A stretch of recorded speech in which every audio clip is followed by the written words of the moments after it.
Amara's hand trembled as she reached for the ballroom door. Through the glass, she could see Minho standing at the altar in traditional hanbok, beside a woman who wasn't her. 200 guests. One truth. And 3 minutes until she either changed her life forever or destroyed it completely. Her phone buzzed. Jay's final text. Now or never. He's about to seal the engagement. If you're going to do this, do it now. She pressed her hand to her stomach where their twins were growing. Okay, babies, she whispered. Mommy's about to crash your daddy's wedding. Let's hope we all survive this. She pushed open the door. Every head turned. The music stopped. And Minho's face, when he saw her standing there in that emerald dress, shattered into 1,000 emotions at once. This was it. No going back now. Sit back and relax, as this story will leave you speechless 6 days earlier. The next 6 days felt like preparing for war. Amara sat cross-legged on her bedroom floor, surrounded by crumpled papers, each one covered with different versions of what she would say. Some were angry, some were pleading. None of them felt right. I'm Amara. I'm carrying Minho's baby. Actually, babies. Twins. She said it out loud, testing how it sounded. In her empty bedroom, the words had power. But would they have power in a room full of Seoul's elite? In front of Mrs. Kim's ice-cold judgment? Her phone buzzed. Jay again. He'd been checking in daily, feeding her information about the engagement preparations, about Minho's state of mind, about the best moment to make her entrance. He was risking everything to help her, and she knew it. Minho tried to leave the house yesterday. Mother had the driver refuse to take him anywhere. He's literally a prisoner. He punched a wall in his room. I've never seen him like this. Amara's chest tightened. She typed back, 6 more days. Tell him to hold on. He doesn't know you're coming. Good. The surprise will make it harder for them to stop me. Kendra appeared in the doorway with 2 steaming mugs of tea. You need to eat something. Those babies need nutrition, not just nervous energy. I can't eat. Every time I try, I think about walking into that ballroom and my stomach turns inside out. Then don't think about the ballroom. Think about Minho's face when he sees you. Think about those rich people's shocked expressions when you drop the pregnancy bomb. Think about Mrs. Kim's perfect facade cracking. Kendra grinned wickedly. Think about the story you'll tell your kids someday. Children, let me tell you about the time Mommy crashed Daddy's engagement party like a boss. Despite everything, Amara laughed. You're terrible. I'm realistic. This is going to be the most dramatic thing that's happened in Seoul high society in years. Lean into it. Own it. Make them remember you. That night, Amara dreamed. She was back in Lagos, sitting in her mother's kitchen. Her mother was making egusi soup, the familiar aroma filling the small house. In the dream, Amara was trying to explain about Minho, about Korea, about the impossible situation she'd found herself in. My daughter, her mother said in Yoruba, not looking up from stirring the pot. When I named you Amara, do you know what I prayed for? You told me. Amara means grace. You wanted me to have God's grace. No, I mean yes, but more than that. I prayed you would have the grace to stand firm when the world tried to bend you. Grace is not just kindness, child. Grace is strength wrapped in love. Grace is knowing your worth when everyone else tells you you're worthless. Amara woke with tears on her face and her mother's words echoing in her head. Grace. Strength wrapped in love. She pressed her hands to her stomach, feeling the tiny flutter that might have been the baby's or might have been her imagination. I'll show them grace, she whispered into the darkness. But I'll show them strength, too. The day before the engagement ceremony, Amara went shopping alone. She'd insisted Kendra stay home, needing this moment to herself. She walked through Itaewon's winding streets, past the African grocery stores and international restaurants, past the places that reminded her she wasn't the only foreigner in this city, wasn't the only person trying to bridge two worlds. She found the dress in a small boutique tucked between a kebab shop and a vintage clothing store. The owner was a middle-aged Korean woman with kind eyes who spoke English with a British accent. "Special occasion?" she asked, as Amara held up an emerald green dress. "You could say that. I'm crashing my boyfriend's engagement party to tell him I'm pregnant with his twins." The woman's eyes widened. Then a slow smile spread across her face. "Well then, you need to look absolutely unforgettable." She disappeared into the back and returned with shoes, a clutch, even jewelry. "My daughter married a Nigerian man. My family didn't speak to us for 2 years. But now, my grandchildren are the joy of my life. Sometimes the heart knows better than tradition." Amara left the boutique with not just a dress, but with armor. That's what it felt like. Armor made of silk and determination. That evening, Jay called. "Tomorrow, 6 p.m., Shilla Hotel, Grand Ballroom. Your name is on the list as my +1. The ceremony starts at 6:30. But Amara, you should know, security will be tight. Mother's paranoid about protests from business rivals. If you're going to do this, you need to be smart about timing." "When's the best moment?" "The gift exchange. It happens about an hour in, around 7:30. That's when both families present heirloom gifts to each other. It's the most sacred part of the ceremony, the moment that truly seals the engagement. If you disrupt that, it can't be undone. The Parks will never forgive the public humiliation.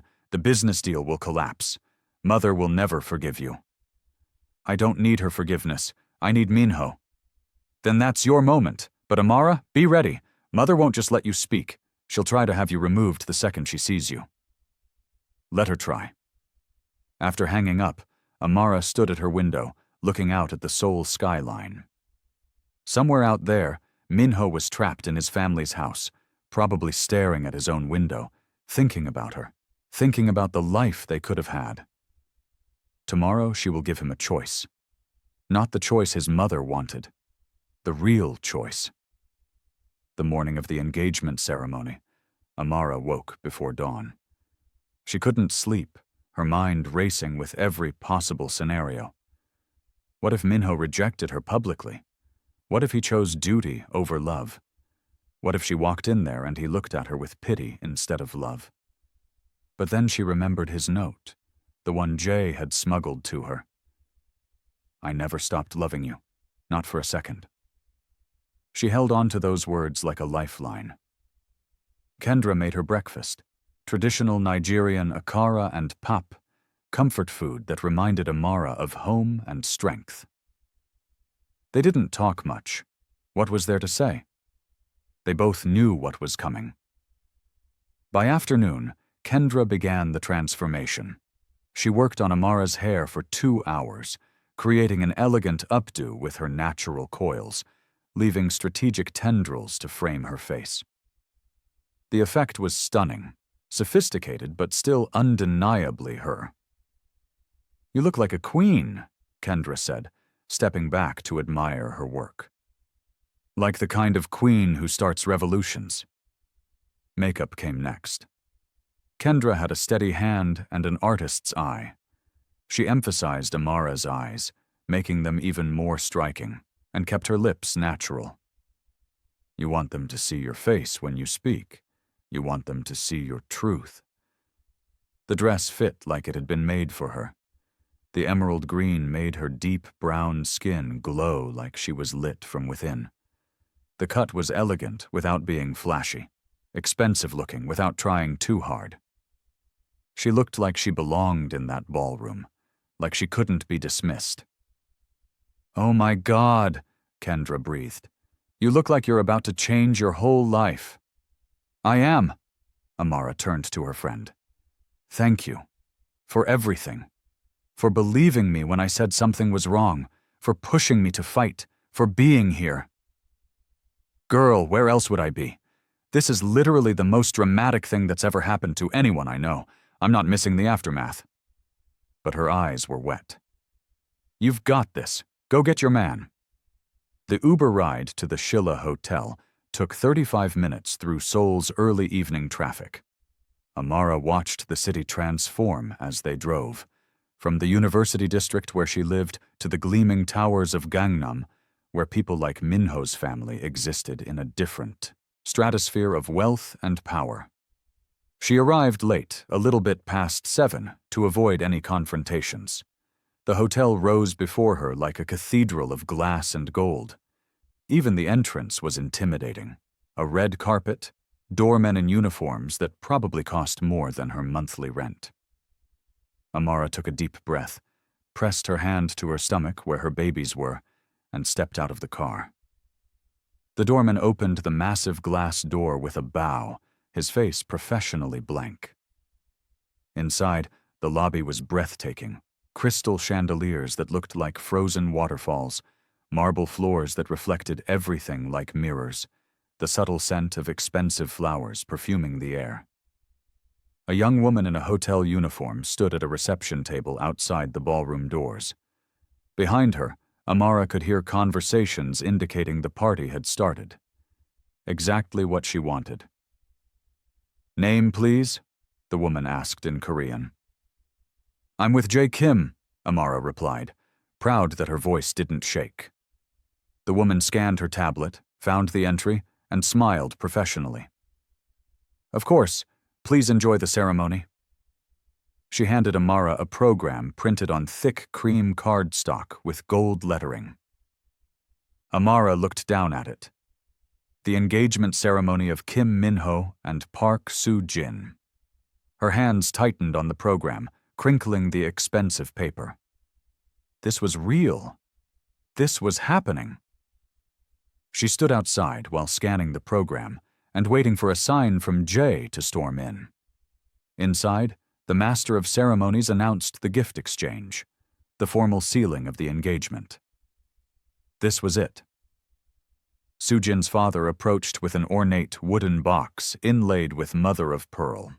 He opened it, revealing an antique gold necklace. This has been in our family for 5 generations, he announced in Korean. We present it to the Kim family as a symbol of our trust and respect. Mrs. Kim accepted the box with a deep bow and a gracious speech about being honored to receive such a treasure. Just as she was about to present her gift, the doors swung open. Amara walked in dramatically. The movement in the sea of seated guests was impossible to ignore. Heads turned. The master of ceremonies paused mid-sentence. Amara stepped into the aisle. Her legs trembled but held. She walked toward the stage, each step deliberate, her emerald dress a slash of color in the sea of whites and golds and traditional wear. The clicking of her heels on the marble floor was the only sound in the suddenly silent ballroom. 200 faces turned to watch her. 200 expressions ranging from shock to confusion to outrage to curiosity. She felt the weight of every stare, every judgment, every unspoken question. "Excuse me," she said in Korean, her voice carrying in the silence. "I apologize for interrupting." Mrs. Kim's face went white, then red. She made a sharp gesture. "Security!" But Minho had already moved. He stepped down from the stage, his formal composure shattering. "Amara?" Her name came out like a prayer and a question and a desperate hope all at once. They met in the center aisle. Up close, Amara could see the dark circles under his eyes that makeup couldn't quite hide. The weight he'd lost. The hollowness that hadn't been there before. "You came," he whispered, and his voice broke with the words. "You actually came. I thought I'd never see you again. Your brother told me the truth, about your father's heart attack, about them forcing you, about how they've kept you prisoner. I wanted to fight. God, Amara, I wanted to fight so badly, but my father—" His voice cracked. "I couldn't be responsible for killing him. Minho! Mrs. Kim's voice cut through like a blade. "Step away from her immediately! This is inappropriate! She is inappropriate!" But Minho didn't move. His eyes searched Amara's face desperately, drinking her in like a man dying of thirst. "Why are you here? Why would you put yourself through this humiliation?" Amara took a deep breath. This was the moment. No going back. The entire ballroom was watching, holding its collective breath. Somewhere, she was sure, people were recording on their phones. This would be online within minutes. There would be no privacy, no dignity if this went wrong. But her babies deserved a father who fought for them. She deserved a love that fought for her. "Because you deserve to know the truth before you make this choice," she said, loud enough for everyone to hear.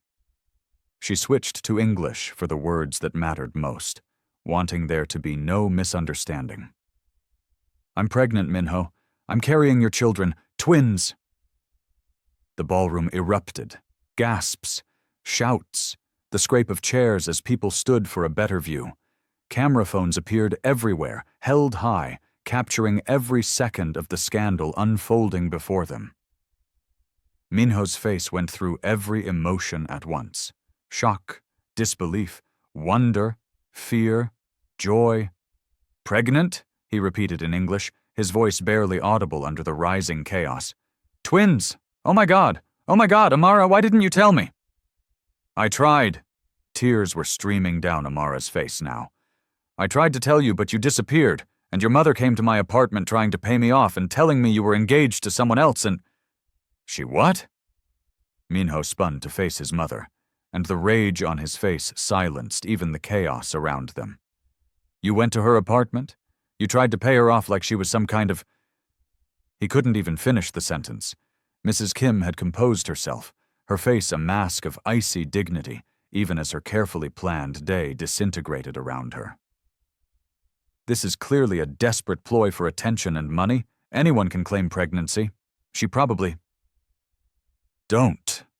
Minho's voice was quiet, but it cut through everything. "Don't you dare. Don't you dare try to make her into something she's not just because it's convenient for your plans. I love her. I have always loved her. I told you that months ago and you refused to listen." He turned back to Amara, and the ballroom full of people might as well have not existed. "I'm so sorry. I should have fought harder from the beginning. I should have never let them trap me into this. I was so worried about my father's heart, about disappointing everyone, about duty, that I forgot the most important thing. I forgot us." "I thought you didn't want me," Amara whispered. "Your mother said—" "My mother lies when it suits her purposes." He took Amara's hands, and she felt how badly they were shaking. "I never stopped wanting you. Not for a second. Not when they locked me in the house. Not when they took my phone. Not when they told me you'd already moved on. You're all I wanted. You and now—" His voice broke. "Now our babies." Sujin's voice cut through the moment. Everyone had forgotten about her, standing on the stage in her beautiful handbook, watching her engagement implode. When she spoke, her voice was surprisingly steady. "Well," she said, and there was something almost like relief in her tone. "This is certainly not how I expected this evening to go." She walked down from the stage with her head high, approaching the couple with dignity. Up close, Amara could see Sujin was younger than she'd thought, maybe mid-20s, with kind eyes despite the formal makeup and elaborate hair. "You should have told me," she said to Minho. "I knew something was wrong. I knew you weren't happy, but I thought it was just pre-wedding nerves." "Sujin, I'm so sorry," Minho said, and he sounded genuinely pained. "You don't deserve this. You deserve someone who loves you completely." She looked at him for a long moment, then at Amara, then back at Minho. "You're right. I do. And clearly you love her completely." She turned to Amara. "You're either very brave or very crazy, crashing an engagement party to announce you're pregnant. Maybe both." "Both," Amara admitted. "Definitely both." Sujin's lips twitched in what might have been the beginning of a smile. Then she turned to her father, who looked apoplectic with rage. "I'm sorry, father, but I won't marry a man whose heart belongs to someone else. Consider the engagement broken." "Sujin!" Her father's roar echoed through the ballroom. "You will not embarrass this family." "This family is already embarrassed," Sujin said calmly. "The question is whether we handle it with dignity or make it worse. I choose dignity. The engagement is off. The business deal is cancelled.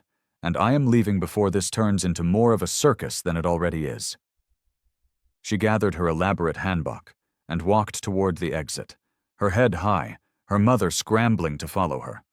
Her father stood frozen, his face purple with rage, before storming out after them. The ballroom dissolved into chaos. Half the guests were on their phones. The other half were either trying to leave or surging forward to get a better view of the drama. Mrs. Kim looked like she might faint or start screaming. It was hard to tell which. Mr. Kim had sat down heavily, his hand pressed to his chest, his breathing labored. Security guards were finally approaching, clearly unsure what to do in this unprecedented situation. Minho looked at Amara, then at the chaos surrounding them, then back at Amara. And suddenly, impossibly, he smiled. It was the first genuine smile she'd seen on his face in months. "Want to get out of here?" he asked. "What?" "Let's go, right now, before anyone can stop us." He took her hand, and they ran. Actually ran, hand in hand down the center aisle toward the exit like runaway brides in a movie. Behind them, Mrs. Kim's shrieks of, "Minho, you come back here this instant," echoed through the ballroom. But they didn't stop. Jay met them at the door, laughing like this was the best thing he'd ever seen. "That was incredible. That was the most dramatic thing I've ever witnessed, and I watch K-dramas religiously. Go, get out of here. I'll handle the fallout." "Jay, I can't let you. You just publicly destroyed an engagement and announced surprise twins. I think you've got enough to handle. Go." They burst out of the hotel into the cold December night. Snow was falling, soft and thick, coating the world in white. Minho's formal hanbok was completely wrong for the weather, and Amara's dress wasn't much better, but neither of them cared. They stood in the falling snow, both of them breathing hard, looking at each other like they couldn't quite believe this was real. "I love you," Minho said, cupping her face in his hands. "I'm sorry for everything, for disappearing, for being too weak to fight my family from the beginning, for putting you through all this." "You're fighting now," Amara said, her hands covering his. "That's what matters. I'm going to spend the rest of my life making this up to you, starting right now." He dropped to one knee in the snow, right there on the hotel steps. "Minho, what are you? I don't have a ring. I don't have my family's blessing. I don't have anything but myself and the promise that I will never, ever disappear on you again." His eyes were bright with tears. "Amara, will you marry me? Will you let me be the father our children deserve? Will you let me spend forever proving that when I said forever, I meant it?" Amara looked down at this man, this beautiful, complicated, imperfect man who'd just blown up his entire life for her. Snow gathered in his dark hair, melting on his cheeks, and he'd never looked more real or more completely hers. "Yes," she said, pulling him to his feet. "Yes, you idiot, yes." He kissed her then, in the falling snow, in front of the Shilla Hotel, with their crashed engagement party still in chaos inside. He kissed her like a man who'd been drowning and finally found air. And Amara kissed him back, tasting snow and salt and the promise of something real.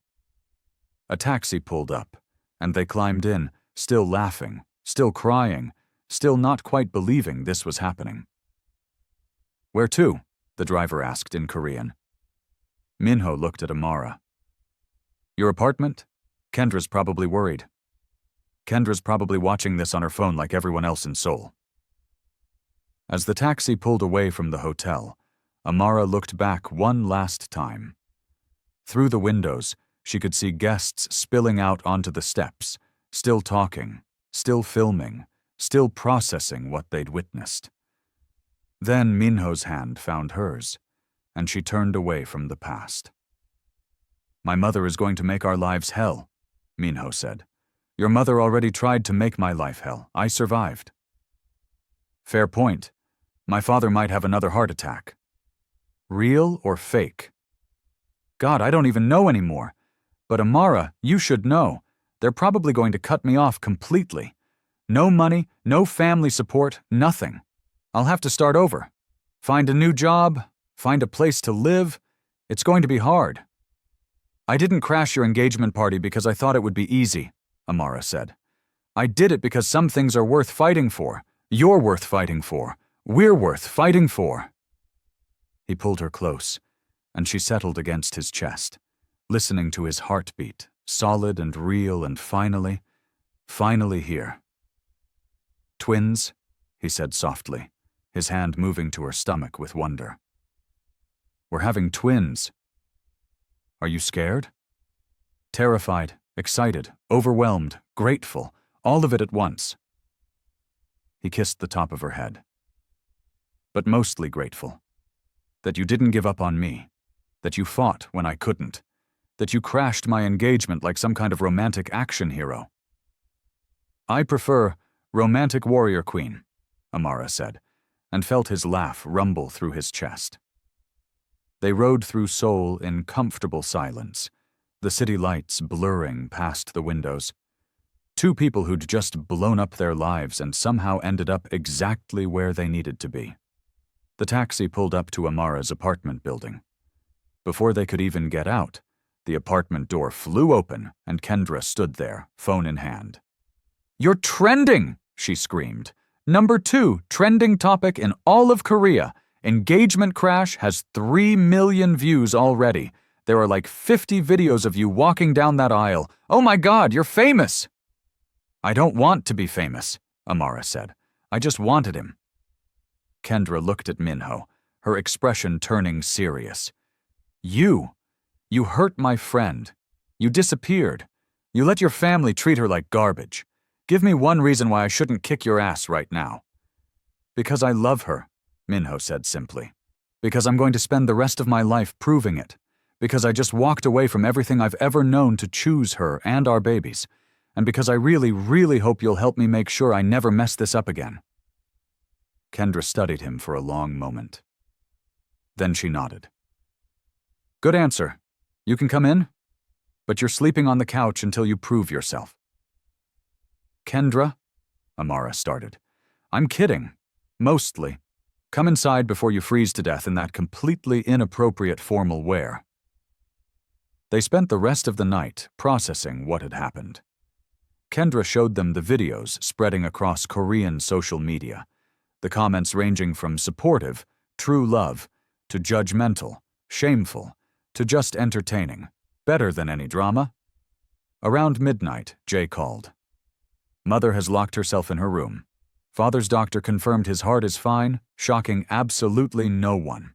Sujin's family has officially withdrawn from all business negotiations. Congratulations, you two just caused a major financial crisis." "Is it terrible that I don't feel that bad about it?" Minho asked. "Not even a little. Listen, give it a few days for things to cool down before you try to contact them. Mother needs time to realize she's lost this battle. And brother, I'm proud of you. You finally did the right thing." After he hung up, Minho turned to Amara.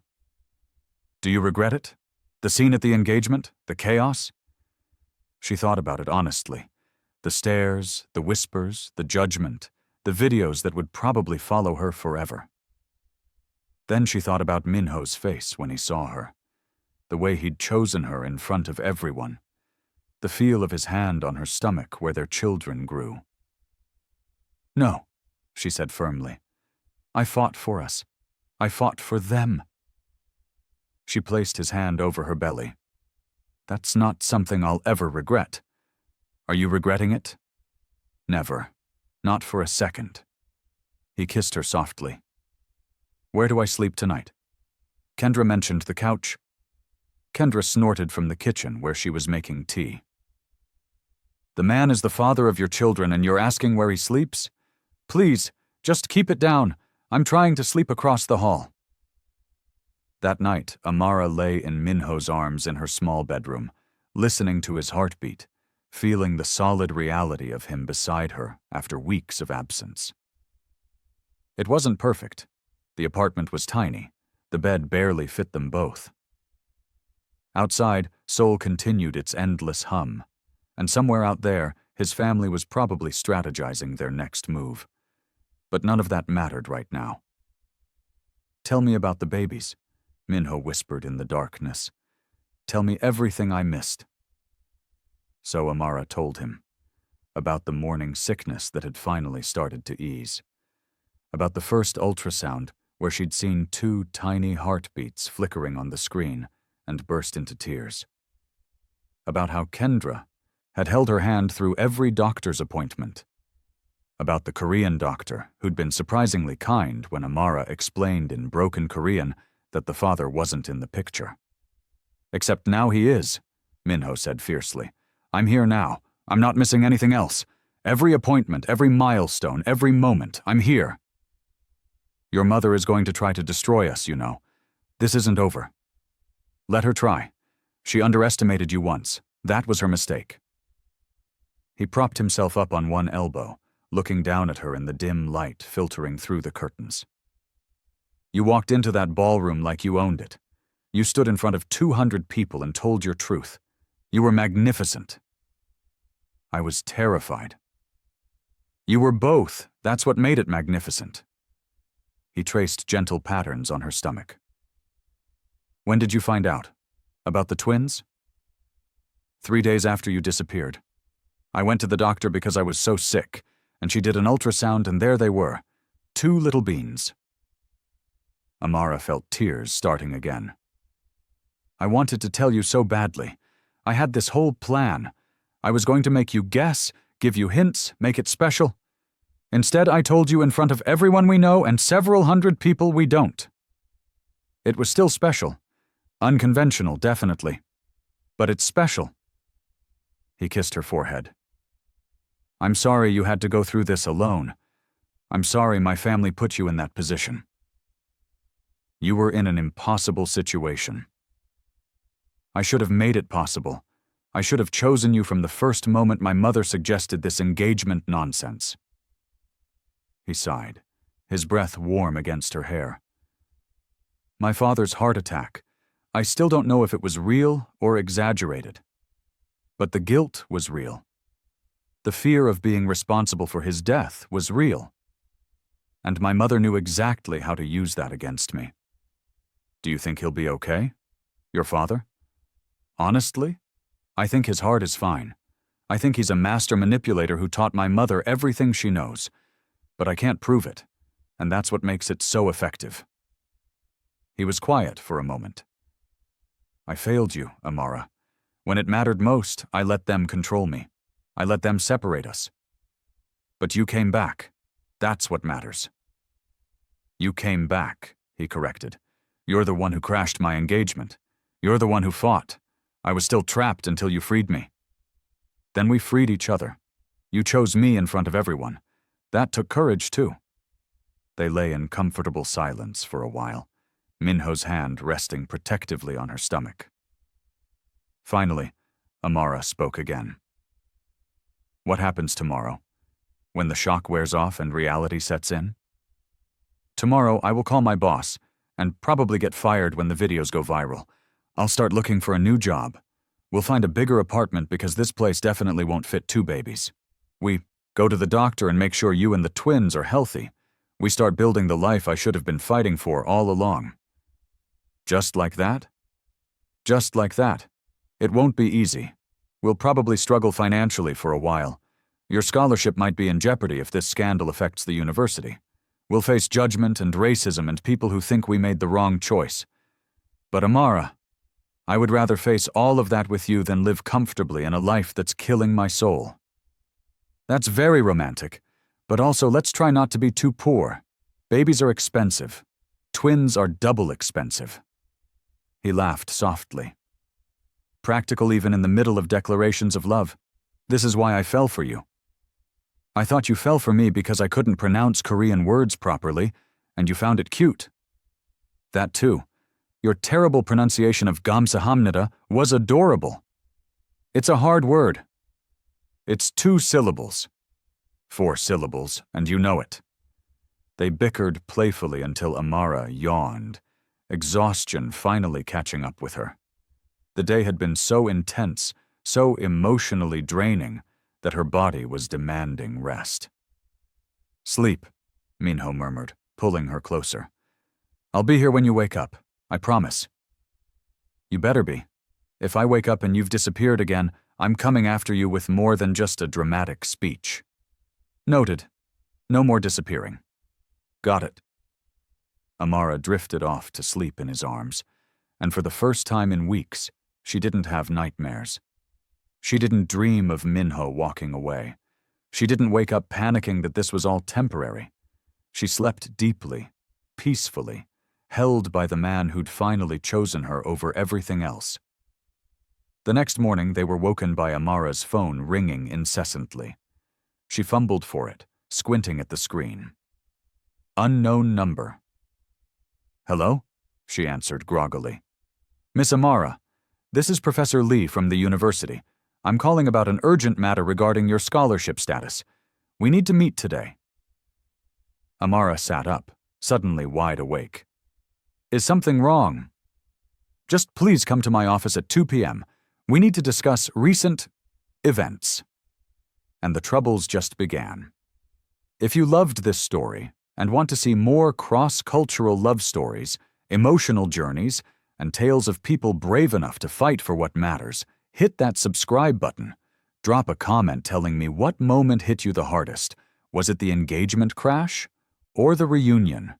Your support means everything and helps me bring you more stories that celebrate love across borders. Let's continue this journey together. Part 3 coming soon. Don't miss it. Thank you for watching. And see you in my next video.